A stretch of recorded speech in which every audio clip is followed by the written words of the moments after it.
मुंबईमध्ये मराठा आंदोलन सुरू आहे आणि याच पार्श्वभूमीवर आज शहापूरमध्ये ओबीसी संघर्ष समितीची पत्रकार परिषद झाली। आपण अनेक मुद्दे मांडले, त्यामध्ये महत्त्वाचा मुद्दा कोणता आणि खास ही ओबीसी संघर्ष समितीची पत्रकार परिषद कशासाठी घेतली? महत्त्वाचा मुद्दा हाच आहे की गेले अनेक वर्ष आम्ही जातीय जनगणनेसाठी लढत आहोत, पण ते बाजूला राहून आमची ताकद वेगळ्याच ठिकाणी जाते। तर सरकारला आमची विनंती असेल की मराठा समाजाला त्यांची जी प्रमुख मागणी आहे सरसकट ओबीसीकरण, ही प्रमुख मागणी त्यांची ठाम नाकारून आणि ओबीसी समाज अस्वस्थ भयभीत झाले त्याला कुठेतरी दिलासा त्यांनी द्यावा। आपली काय भूमिका असणार यापुढे? पत्रकार परिषदेनंतर आपण आंदोलन करणार आहात, काय करणार आहात? आम्ही तहसीलदारांना प्रत्येक निवेदन देणार आहोत, मुख्यमंत्र्यांना पोचायला सांगणार आहोत आणि त्याच्यानंतरही जर मराठा समाजाचं उपोषण सुटत नसेल तर मात्र आम्ही जिल्ह्यातून असेच मोर्चे काढणार। 2 दिवसापूर्वी देखील ओबीसी महासंघाची एक पत्रकार परिषद झाली, आज आपली होते। कुठंतरी ओबीसी समाजामध्ये एक वेगळा मेसेज जातो की 2 गट झाले की काय, याच्यावर काय तुमची प्रतिक्रिया? असं काय नाही, ओबीसी संघर्ष समिती ग्राउंड लेवलपासून काम करते, जनजागृती करण्याचं काम करते। तर कुठेतरी आम्हालाही वाटलं की आमची भूमिका स्पष्ट करावी।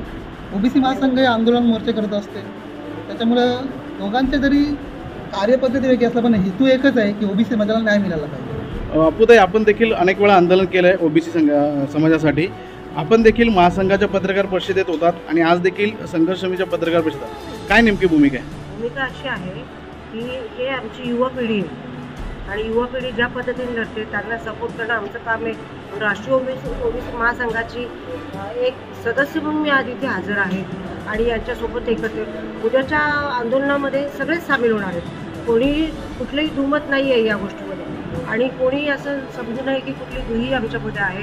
गटातटाचं राजकारण तर अजिबातच नाही आहे आणि सगळ्यांना परत ओबीसी बांधवांना आणि बंधू भगिनींना सगळ्यांना आव्हान की सगळ्यांनी या आंदोलनात सामील व्हावं। महिला म्हणून पदाधिकारी आहात आपण या समितीच्या, आपली काय भूमिका असणार आहे? महिला म्हणून आम्ही सध्या सणावाराचे सुद्धा मराठा समाज इतक्या मोठ्या संख्येने जमा झालेला आहे, तर मी आमच्या ओबीसी महिलांना सुद्धा सांगेन की तुम्ही सुद्धा आपलं जे प्रतिनिधित्व आहे ते मागण्यासाठी आपण घराच्या हिश्श्यामध्ये जशा महिला आघाडी असतात की माझ्या मुलाला जास्त भेटलं पाहिजे, मग तसं देशाच्या संपत्तीमध्ये सुद्धा आपला वाटा मिळवण्यासाठी तुम्ही सगळ्यांनी एकत्र या आणि उतरा, त्याशिवाय आपलं काही पुढे होणार नाही। मराठ्यांना आता आरक्षण देण्याची भूमिका घेण्याची आताच बातम्या सुरू आहे, त्याबद्दल तुम्ही काय?